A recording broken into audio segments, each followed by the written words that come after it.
ब्राह्मणवाद बनियावाद मुर्दाबाद मुर्दाबाद ब्राह्मणवाद बनियावाद मुर्दाबाद मुर्दाबाद जय जय जय जय जय भीम जय भीम जय भीम जय जय जय जय जय भीम जय भीम जय भीम।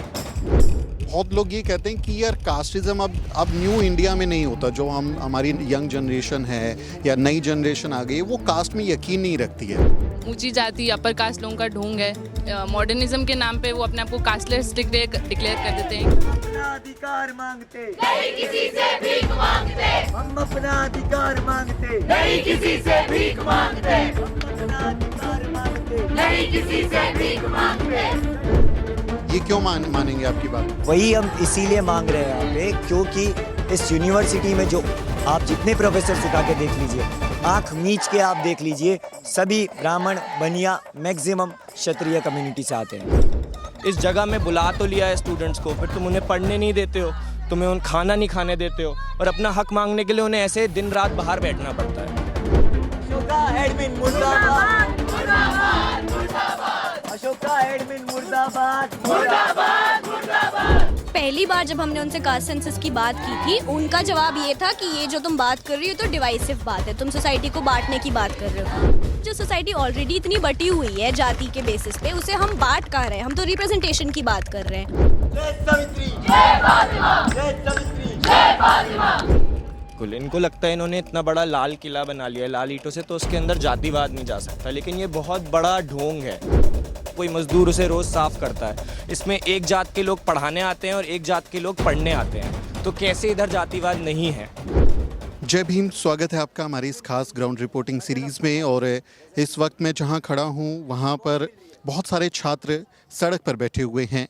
आपने ये नज़ारा देखा होगा कई सारी सरकारी यूनिवर्सिटीज़ के बाहर, सरकारी स्कूल कॉलेजों के बाहर, लेकिन जहां मैं खड़ा हूं वो अशोका यूनिवर्सिटी है जो दिल्ली से सटे सोनीपत में एजुकेशन सिटी है, वहां पर अशोका यूनिवर्सिटी स्थापित है। और उस अशोका यूनिवर्सिटी के बाहर बड़ी संख्या में छात्र यहाँ पर बैठे हुए हैं। ये मेरी याददाश्त में पहला ऐसा वाक़या है जहाँ पर प्राइवेट यूनिवर्सिटी के बाहर इस तरह से बड़ी संख्या में छात्र बैठे हुए हैं और इनकी जो मांग है वो छात्रों से जुड़ी हुई हैं। कई क्या मांग है वो भी हम आपको बताएंगे और क्यों ये प्रोटेस्ट हो रहा है वो भी हम आपको बताएंगे, लेकिन उससे पहले थोड़ा तस्वीरें देख लीजिए और समझ लीजिए कि यहाँ पर किस तरह की अब स्थिति बन रही है। अशोका यूनिवर्सिटी के मेन गेट के बाहर ही आप देखेंगे बड़ी संख्या में छात्र और छात्राएँ यहाँ पर बैठे हुए हैं, जिनके हाथों में अलग अलग प्ले कार्ड्स हैं, डिमांड्स इनकी हैं और मांगे हैं जो ये यूनिवर्सिटी से लगातार उठा रहे हैं। और लोग यहाँ पर जय भीम के नारों के साथ अपनी मांग दोहरा रहे हैं। आपको सुनवाते हैं कि क्यों ये छात्र एक प्राइवेट यूनिवर्सिटी के बाहर धरने पर बैठे हैं। जो छात्र यहाँ लाखों रुपए की फ़ीस भरते हैं, लाखों रुपए देने के बाद अपनी फ़ीस में पढ़ाई करने के लिए जब यहाँ पर आए हैं, क्यों इन्हें क्लासरूम छोड़कर सड़क पर बैठना पड़ रहा है, इन्हीं से आपको सुनवाते हैं। तो मेरे साथ अनिल हैं जो कि सोशल जस्टिस फोरम यहाँ चला रहे हैं और उसी के बैनर तले आप देखें यहाँ पर बड़ी संख्या में छात्र छात्राएं बैठे हुए हैं। अनिल, प्राइवेट यूनिवर्सिटी में मैं पहली बार देख रहा हूँ कि सड़क पर छात्रों को बैठना पड़ रहा है। क्या मांग है, क्यों ये आंदोलन आप लोग कर रहे हैं? देखिए, हमारी मांग पहले सिर्फ कास्ट सेंसस तक की थी क्योंकि हम चाहते थे कि यूनिवर्सिटी, प्राइवेट यूनिवर्सिटी अपनी गलती माने कि यहाँ पर रिप्रेजेंटेशन नहीं है, यहाँ पर हमको SC ST OBC को उनका हिस्सा नहीं दिया गया है। लेकिन अब जब यूनिवर्सिटी के वाइस चांसलर ने एक पब्लिक मीटिंग में अपनी गलती मान ली है कि उन्होंने एक डॉक्यूमेंट को रेफ़र किया है जो हर गवर्नमेंट को सबमिट करते हैं, NIRF डॉक्यूमेंट जो है उनका, जिसमें ये बताया गया है कि 7% बच्चे इस पूरी यूनिवर्सिटी के, सिर्फ 7% बच्चे SC ST OBC बैकग्राउंड से आते हैं और ये 2400 बच्चों की यूनिवर्सिटी है, लगभग 2400-2500। तो हम डिमांड कर रहे हैं कि हमें आरक्षण चाहिए। यहाँ पे आरक्षण हम इसलिए नहीं मांग रहे क्योंकि वो जो है हमारा कॉन्स्टिट्यूशन के मुताबिक नहीं मांग रहे हैं। हम ये नहीं कह रहे हैं कि लीगली हम we are bound to have reservation. We are saying कि ऑल्दो ये यूनिवर्सिटी, प्राइवेट यूनिवर्सिटीज़ में रिजर्वेशन का, आरक्षण का कोई प्रावधान नहीं है, पर हमारे VC ने वहाँ एक बात कही पब्लिक मीटिंग में और वो हमें हमेशा कहते रहते हैं कि we can't talk about caste in this university and can't have caste census, क्योंकि ये इस यूनिवर्सिटी की बुनियाद जो है उसके खिलाफ जाता है। तो हमारा सवाल इस यूनिवर्सिटी से ये है कि आपकी ये जो बुनियाद है जो आपको मना कर रही है कास्ट सेंसस पे बात करने से या रिजर्वेशन को लागू करने से क्या वो बुनियाद संविधान से बड़ी है। संविधान में एक बात बाबा साहब ने की थी, संवैधानिक नैतिकता। लेकिन आप जो कह रहे हैं वो सरकारी संस्थानों पर तो लागू होता है, क्योंकि वहाँ पर आपको रिजर्वेशन देना होगा, एफर्मेटिव एक्शन होगा। एक प्राइवेट यूनिवर्सिटी अपने यहाँ रिजर्वेशन दे या ना दे ये उसके ऊपर निर्भर करता है। तो प्राइवेट यूनिवर्सिटी में तो नहीं है ना, भारत में प्राइवेटाइजेशन में रिजर्वेशन नहीं एप्लीकेबल है, तो यहाँ ये क्यों मानेंगे आपकी बात को? वही हम इसीलिए मांग रहे हैं यहाँ पे, क्योंकि इस यूनिवर्सिटी में जो आप जितने प्रोफेसर्स उठा के देख लीजिए, आंख मीच के आप देख लीजिए, सभी ब्राह्मण, बनिया, मैक्सिमम क्षत्रिय कम्युनिटी से आते हैं। सो आपका नाम क्या है? इंशा। इंशा। आप लोगों की डिमांड्स जब मेरे पास आई, मैंने प्रेस रिलीज़ को पढ़ा, तो उसमें एक बहुत ही इंटरेस्टिंग सी एक बात थी कि जो खाना मिलता है मेस में वो बंद कर दिया जाता है अगर आप फ़ी लेट पे करेंगे, और आपके ऊपर 200 रुपये का चार्ज लगाया जाएगा, और साथ साथ में अकाउंट्स बंद कर दिए जाते हैं ताकि आप ऑनलाइन कुछ पढ़ाई ना कर सकें। क्या ये वाकई में होता है आपके साथ में? जी बिल्कुल होता है। हमारी एक डेडलाइन रहती है कि इसके बाद अगर आपने फ़ी पेमेंट नहीं किया तो आपके सारे अकाउंट बंद हो जाते हैं। तो अशोका में सारा काम ईमेल से होता है, तो वो आपका ईमेल एक्सेस ही ले लेते हैं, वो आपका ईमेल ही बंद करा देते हैं कि आपको कोई प्रोफेसर के मेल नहीं आएंगे, आपको आपका कोई क्लास का काम नहीं मिलेगा, आपको बिल्कुल कट ऑफ कर दिया जाता है। उसके ऊपर से आपको 200 रुपये फ़ाइन पर डे लगता है आपकी फ़ीस उस डेडलाइन के बाद लेट फ़ी पेमेंट का। और हाँ, खाना भी हमारा जो होता है वो कार्ड से होता है, हमें स्वाइप करना होता है, कार्ड हमें दबाना होता है उसमें, और उससे हमें चिट मिलती है जिसकी वजह से हमें जिससे हमें खाना मिलता है। वो चलना बंद हो जाता है कि आपको अगर खाना चाहिए तो वो भी आपको अपने दोस्तों से हेल्प लेके लेना पड़ता है। आप क्या पढ़ाई कर रही हैं यहाँ पे? जी मैं सोशियोलॉजी कर रही हूँ मेजर, और मेरा माइनर पॉलिटिकल साइंस है। तो कितना पैसा देना पड़ता है, कितनी फ़ी है आपकी? मैं फाइनेंशियल एड पे हूँ, तो मैं उतनी फ़ीस नहीं देती हूँ जितना पूरा यहाँ पे देना होता है, बट यहाँ पे लगभग 12 लाख पूरी फ़ीस है। बट यहाँ पे बहुत सारे स्टूडेंट्स हैं जो काफ़ी फाइनेंशियल एड पे है, जैसे मैं हूँ, मैं नहीं आ पाती अगर मेरे पास फाइनेंशियल एड नहीं होती तो। और हाँ, आपका क्या नाम है? अमान। अमान। अमान, ये जो चैलेंज आता है जब आप फ़ी पे नहीं कर पाते हैं, तो फिर जो दिक्कतें होती हैं वो एडमिन को बताते हैं, वो लोग सुनते हैं कि आपकी बात को मानी जाती है वो? जी, जब हमने ये दिक्कतें बताई हमारे वाइस चांसलर जी को, उन्होंने हमें ये बोला कि ये जो पॉलिसी है, वाहियात पॉलिसी जो है स्टूडेंट्स का खाना रोक देने की और उनकी पढ़ाई रोक देने की, शिक्षा रोक देने की, कि ये बेस्ट पॉलिसी है एक्चुअली। तो शायद स्टूडेंट्स को समझ नहीं आया कैसे ये बेस्ट पॉलिसी है, और एडमिन हमें बता सकता है कैसे लोगों का खाना ले लेना और उनकी एजुकेशन रोक देना सही पॉलिसी है। क्योंकि मेरा मानना ये है कि जो सबसे ज़्यादा मार्जिनलाइज स्टूडेंट्स हैं, जो सबसे ज़्यादा पहले से ही सोशली डिसएडवांटेज्ड हैं, उनके साथ ये सबसे बड़ा स्कैम हो रहा है। तो ये एक तरीके की ज़्यादा चैलेंजिंग सिचुएशन हो जाती है उन स्टूडेंट्स के लिए जो मार्जिनलाइज सेक्शन से आते हैं, बिकॉज कहीं ना कहीं वो वैसे ही रिसोर्सेज क्रंच से गुजर रहे होते हैं, उनको ज़्यादा चैलेंजेस फेस करने पड़ते हैं। जी बिल्कुल बिल्कुल, क्योंकि उन्हीं के पास टाइम पे पैसा देने के लिए कभी नहीं होता, कभी कोई कारण होता है, और फिर वो इन सब चीज़ में फंस जाते हैं। उन्हें अपना हक मांगने के लिए बाहर आना पड़ता है, तो उनकी पढ़ाई वैसे भी रुक जाती है। इस जगह में बुला तो लिया है स्टूडेंट्स को, फिर तुम उन्हें पढ़ने नहीं देते हो, तुम्हें उन खाना नहीं खाने देते हो, और अपना हक मांगने के लिए उन्हें ऐसे दिन रात बाहर बैठना पड़ता है। तो हमें तो ऐसा लग रहा है कि इस यूनिवर्सिटी ने हमें बिल्कुल अनाथ की तरह रखा हुआ है, कि हमारा तो कोई ऊपर देख ही नहीं रहा है मार्जिनलाइज स्टूडेंट्स का। तो ये जो डिमांड्स हैं आपकी, इसको लेके आप एडमिन के पास गए थे, उनके सामने मेमोरेंडम वगैरह दिया, क्या रिस्पॉन्स था उन लोगों का? तो पहली बार जब हमने उनसे कास्ट सेंसस की बात की थी, उनका जवाब ये था कि ये जो तुम बात कर रही हो तो डिवाइसिव बात है, तुम सोसाइटी को बांटने की बात कर रहे हो। पर हमारा ये मानना है जो सोसाइटी ऑलरेडी इतनी बटी हुई है जाति के बेसिस पे, उसे हम बांट कहाँ रहे हैं, हम तो रिप्रेजेंटेशन की बात कर रहे हैं। तो जब तक सोसाइटी में एज अ होल चेंज नहीं आता है, हम यहाँ पे ऐसे तो प्रिटेंड नहीं कर सकते कि कास्ट एग्जिस्ट नहीं करता है। हम एक्नॉलेज करेंगे कि कास्ट है, जिसकी वजह से लोग अभी प्रिविलेज नहीं है, अंडर प्रिविलेज्ड है, अंडर रिप्रेजेंटेड है, एंड हमारा काम है, हमारी यूनिवर्सिटी की रिस्पॉन्सिबिलिटी है कि हम वो कम्युनिटीज़ को ऊपर ले आएँ, उन्हें रिप्रेजेंटेशन दें, उन्हें फैसिलिटीज़ दें, उन्हें एजुकेशन दें, और जितना हम एड कर सकते हैं इस चीज़ में, क्योंकि इतने सालों से ये परंपरा चलती आ रही है, अब रिस्पॉन्सिबिलिटी है कि कुछ करें इसे बदलने के लिए। But how do you see this logic कि जाति के बारे में बात मत करो वरना डिवाइड हो जाएगा सोसाइटी? क्या बहुत ज़्यादा यूनाइट हो गया देश हमारा, और आप करेंगे बात तो वो ख़त्म हो जाएगा? ये इनका मानना है, काफ़ी लोगों का ये मानना है कि बस इग्नोरेंस के वजह इसके दम पे आज तक कुछ हुआ नहीं है। तुम्हें एक्नॉलेज करना पड़ेगा। अगर तुम बोलो भी कि हाँ ठीक है, हमारी में भी आज की सोसाइटी में अर्बन उसमें अगर बोले कि कास्ट का नहीं होता है, लोगों का बोलना होता है, पर ये बहुत सालों के रेपरकशंस की वजह से जो अभी सिचुएशन क्रिएट हुई है उसको एक्नॉलेज करना और उसके लिए कुछ काम करना ज़रूरी है। To add some? जी जी बिल्कुल, इनको लगता है इन्होंने इतना बड़ा लाल किला बना लिया है लाल ईंटों से, तो उसके अंदर जातिवाद नहीं जा सकता, लेकिन ये बहुत बड़ा ढोंग है। इसकी हर ईंट में जातिवाद है, क्योंकि वो किसी मज़दूर ने रखी है, कोई मज़दूर उसे रोज़ साफ़ करता है। इसमें एक जात के लोग पढ़ाने आते हैं और एक जात के लोग पढ़ने आते हैं, तो कैसे इधर जातिवाद नहीं है, मैं ये कहना चाहूँगा। अशोका यूनिवर्सिटी को जब हम एकेडमिया में देखते हैं तो बहुत ही लिबरल प्रोग्रेसिव एक इमेज बनाई जाती है कि हाँ हम लोग बहुत ही मतलब एकदम प्रोग्रेसिव यूनिवर्सिटी हैं, हम पूरा स्पेस देते हैं अपने स्टूडेंट्स को, फैकल्टी को। तो उस इमेज को क्या वो एक फ़र्जी इमेज है जो बनाई जा रही है, हकीकत तो कुछ आप अलग बता रहे हैं मुझे। सर मेरा मानना ये है कि जस्ट बिकॉज आप कहते हैं आप प्रोग्रेसिव हैं, कहते तो बहुत लोग हैं, हर सरकार आके बोलती है हम आपके हित में हैं, हर कोई आके बोलता है आपके हित में, वो दिखाना पड़ता है।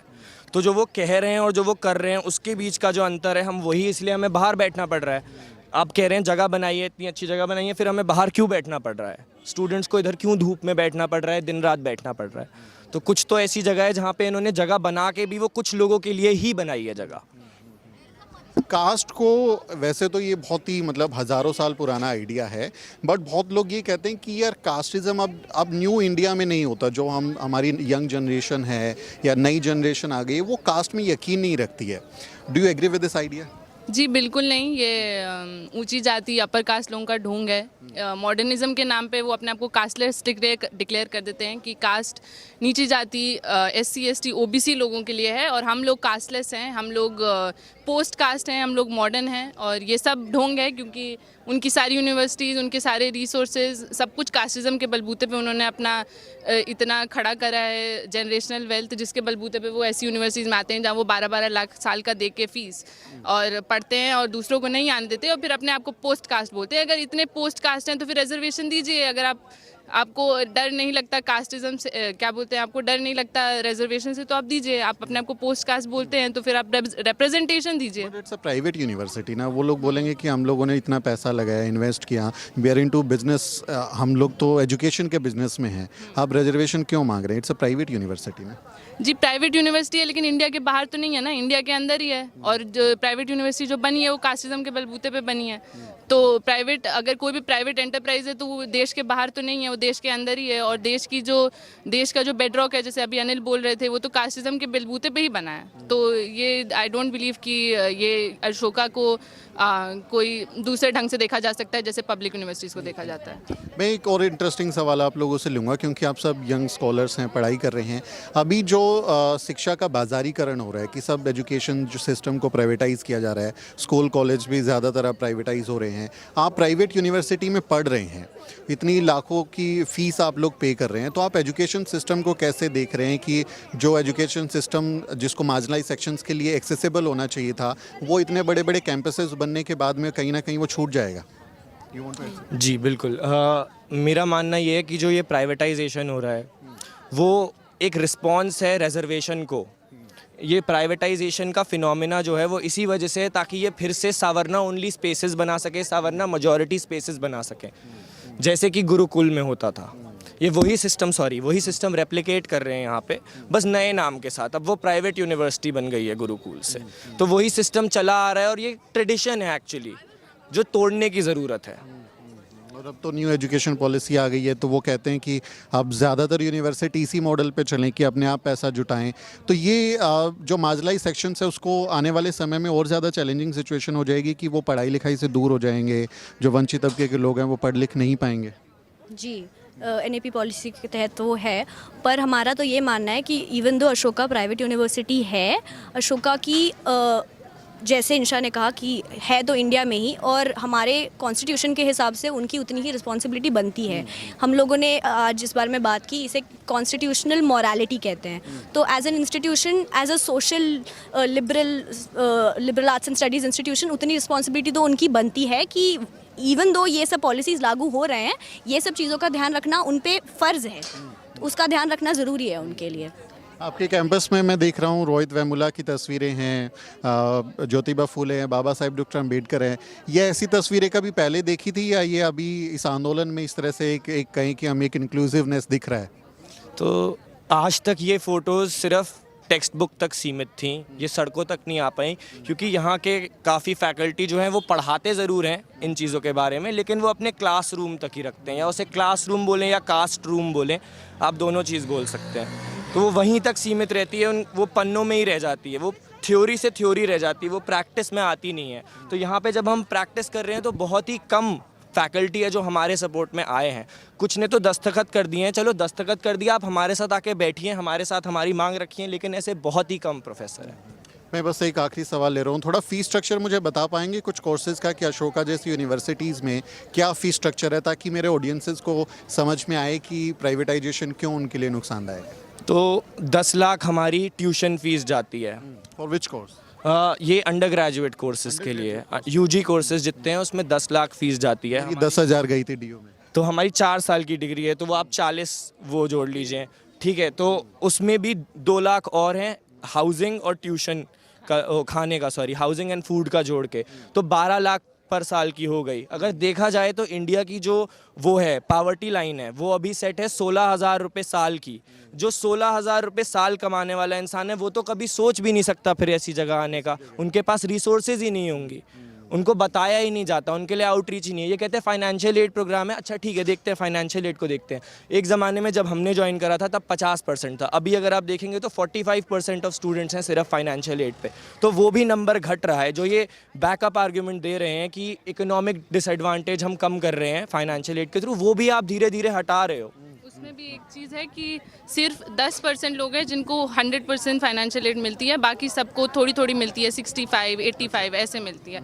तो जो लोगों 45% में भी बहुत मेजर परसेंटेज है जिनके पास जिनकी फाइनेंशियल एड बस 25% होगी या 35%, जितनी भी होती है वो उतनी ज़्यादा नहीं होती है। हाँ, तो एक बीए जैसा सिंपल अगर आपको अंडर ग्रेजुएट प्रोग्राम करना है तो करीब 50 लाख रुपए की फ़ीस आपको अशोका यूनिवर्सिटी, जिंदल यूनिवर्सिटी जैसी प्राइवेट इंस्टीट्यूशंस में देनी पड़ेगी। मैंने दिल्ली यूनिवर्सिटी से पढ़ाई की और साल की 10 से 12 हज़ार रुपये हमारी फ़ीस थी। सरकारी एजुकेशन था तो हम लोग पढ़ लिख पाए, लेकिन ऐसे प्राइवेट इंस्टीट्यूट आने के बाद में हमारी जनरेशन पढ़ पाएगी कि नहीं, ये अपने आप में एक बड़ा सवाल हो जाता है।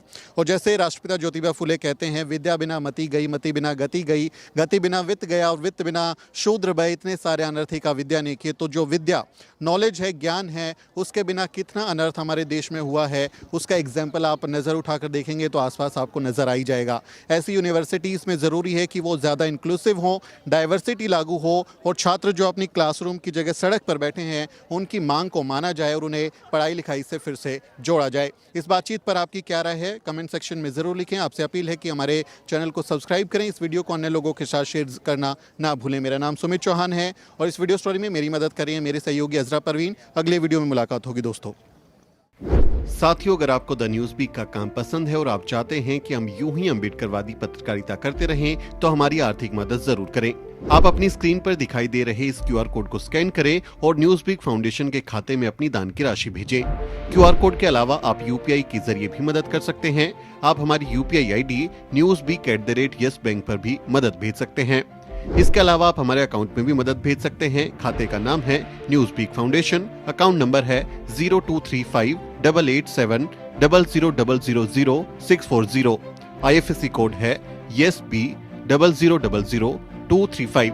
बैंक का नाम यस बैंक है और ब्रांच है नेहरू पैलेस दिल्ली। आप डोनेशन के एवज में इनकम टैक्स में भी छूट पा सकते हैं। डोनेशन की रसीद पाने के लिए ट्रांजैक्शन का स्क्रीनशॉट हमें भेजें। टाइप करें डोनेशन स्पेस आपका नाम और हमें 8595794224 पर व्हाट्सएप करें।